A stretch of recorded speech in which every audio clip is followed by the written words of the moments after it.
Hi, and welcome back to Inspired to Game. I'm Sean. And I'm Lola. If you enjoy what you see here, please support our channel by subscribing down below. And if you've already subscribed, thank you very much. Stand up and take a bow, unless you're driving. And don't at all. And that wouldn't be good. You shouldn't be watching us if you're driving it. Today we are talking about Evolution New World, a 2 to 4 player game all about evolution. Believe it or not. We want to thank Crody Games for sending us this copy to review. Now, it is a card game, so of course it features hand management. There's a little bit of take that to it as well. So before we get into our review of this game, we're going to give you a quick overview of how to play it. Evolution New World is played over the course of 6 rounds, thematically representing 6 epochs. To begin, you'll set up an area with areas equal to the amount of players. Everyone will get 6 cards to begin, and someone will be given the first player marker. To begin, the first player will play a card from their hand to be an animal. Play continues around clockwise, with everyone playing 1 card from their hand, either as another animal or to play it for their traits. If they are playing a trait, they will place it underneath their animal, although there will be some traits that you can play on opponents, and there are also some traits that can be played between 2 animals as a paired trait.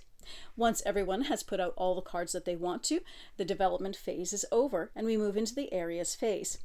For this phase, we will turn over 1 more card in the areas and fulfill each card with the amount of food tokens or shelter depicted on that card.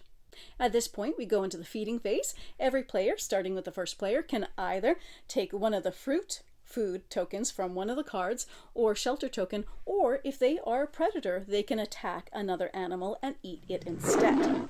Play continues around clockwise until all of the foods and shelters are removed from the area's cards, as players are able to take them. There will be times where areas cannot be taken from, and sometimes there will not be enough for all creatures involved. This leads us to our very next phase, which is the extinction phase. At this point, everyone looks at all the animals that they have out, any ones that didn't get already eaten, and if any of them are not completely fed, they will die. Those cards will be discarded, and now we enter into the next round, an epoch.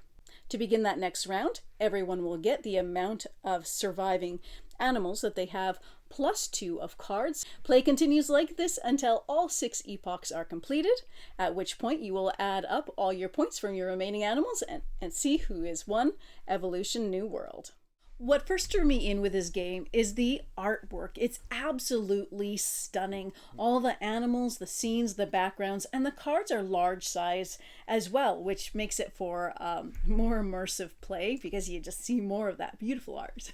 And there's also great wooden tokens to represent the fruit and even fat cells, and I believe there are parts of animals, the little blue tokens that are like toad feet. I think they're supposed to be parts of animals because it's the carnivores that usually get them. It's really nice to have wooden tokens as well. It's always more fun to interact with that than just punchboard. And the nice thing is this is the retail game, so it's nice to get solid wooden components in a retail game.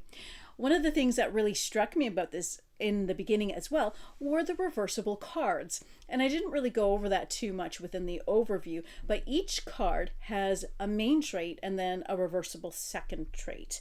You can choose whenever you're playing a trait to use the top one or the one underneath. So it gives you twice the amount of choices whenever you're deciding how you want to create your animal. And as well, if neither of those traits really appeal to you or you don't have a place to play them, then fine, just put it down, face down, and that's a new animal for you. Exactly. It's actually really fun to watch as our various animals get created. So you can make some really interesting variations with doing that. And that goes into how this is really a wonderful educational game. It's a wonderful way to see how evolution sort of operates. So you get an animal that maybe develops camouflage because it was being eaten, but then that carnivore develops sharp vision so it can see said camouflaged animal. So there's a lot of back and forth as you're working to protect your animals from the carnivores, and the carnivores are working to be able to eat the the other animals. And there's a cool amount of balance in that. So there's a lot of looking to see, what's being played around the table so that you could counter that. I like certain elements where, say, for instance, you make your animal nocturnal. Well, that means it can't be eaten by another animal unless they are also nocturnal. Or same thing if they're swimming. They can only be eaten if they are also a swimming animal. And there's a bunch of various traits that are very protective, like burrowing lets you not be eaten once you've gotten your food, and that's because you're underground and you're not there to be eaten. So a lot of it makes a lot of really intuitive sense. And the cool thing about the reference manual as well is it even goes into a lot of the science behind the various traits in the game and how they work in nature. So an interested adult, or say a homeschooling family, or any family with kids, can really utilize that aspect of this game. Fun thing too with these traits is putting on ones that are partnerships between various animals. So whether it's communication or partnership or cooperation, a lot of these can give you very powerful synergies that, say, when you get to take a food in the feeding phase, will let you take 2 or maybe 3, because sometimes it will let you take a special food from the supply, and that also adds to what's out there. There's also a dynamic with the food that's out in the areas is constantly changing each epoch, and you never know exactly what's all going to be there each round. So it might be a really wonderful year where you have these great areas that have lots and lots of food, or it could be more lean. Some of the areas also can only be accessed by certain animals too. Yeah, that same nocturnal or swimming trait might mean you can access caves or lakes for food. Yeah, it's very variable, and it makes it really interesting. And we really like this game. It's a whole lot of fun. One point to make about it, though, is it does have a very distinctive take that element to it, and that's a good thing to know, because you had those carnivores, and those carnivores are going to be trying to eat your animals. That can make for some interesting games. So if you take that mechanisms, because a lot of people really do, this is a fantastic game for you. We are not so much fans of Take That in our household. However, we did even find a bit of a workaround playing it too, because it's really interesting. We discovered this in our last game that we played, that it is possible to put down an animal just for your own carnivore to eat. So, because sometimes it can be really tough. You have your carnivores, you have to feed them. Any animal that has a +1 trait on them requires more food as well. So your carnivores require more food than any of the other animals. But if your opponents are building up their animals so strongly and so well protected that suddenly your carnivore can't eat anything, they can always eat from the food that's out in the area's marketplace. But if there isn't enough and they can't eat any other animals, they will have to eat something, and that might mean eating your animals anyway. Yeah, or an animal of one of your opponents that's not the best because it's poisonous, and then you die. Lose your carnivore at the end of the phase. Yeah, and there are times within the game where you have some cards in your hand that you don't necessarily want to play. They have traits that you're not really interested or you can't play, and you don't want to put another animal out necessarily because they're just going to die most likely because they won't be supported by anything. But that's a time where it actually can be nice. Well, maybe I will play that anyway, because if my carnivore can't be fed in any other way, maybe I just go for one of mine. So it can also make the play a little bit more friendly too, if you're playing with that in mind and being less aggressive in the attack.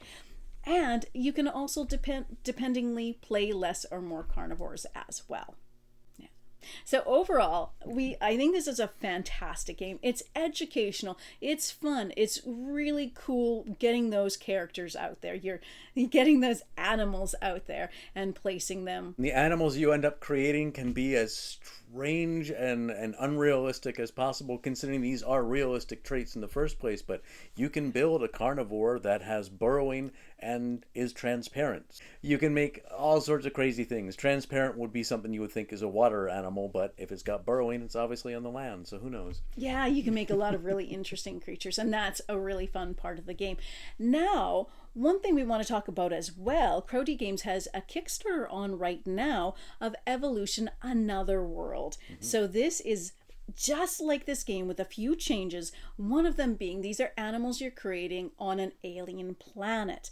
Now, one thing about this, we have not played this game, but it does have some differences, whereas instead of collecting food, you're collecting these energy tokens, and you're working to ascend your animals. So then there is no eating of anybody else. So in that game, you don't have to worry about that element of your animals getting eaten. They can attack each other, but the attacks are not as adversarial. Yeah, thank you. And then, just all outright eating. So in that game, the first player to ascend 3 of their animals is the winner of the game. So it turns the game into more of a race. And so I hear good things about it. It looks really beautiful. If that sounds interesting to you as well, check that out. The nice thing about Evolution New World, though, is it is retail. You can get it right now, so you can check that out as well if it sounds like an interesting game to you. So thank you so much for watching today. Yeah, check out some of our other videos. And in the meantime, happy gaming, folks.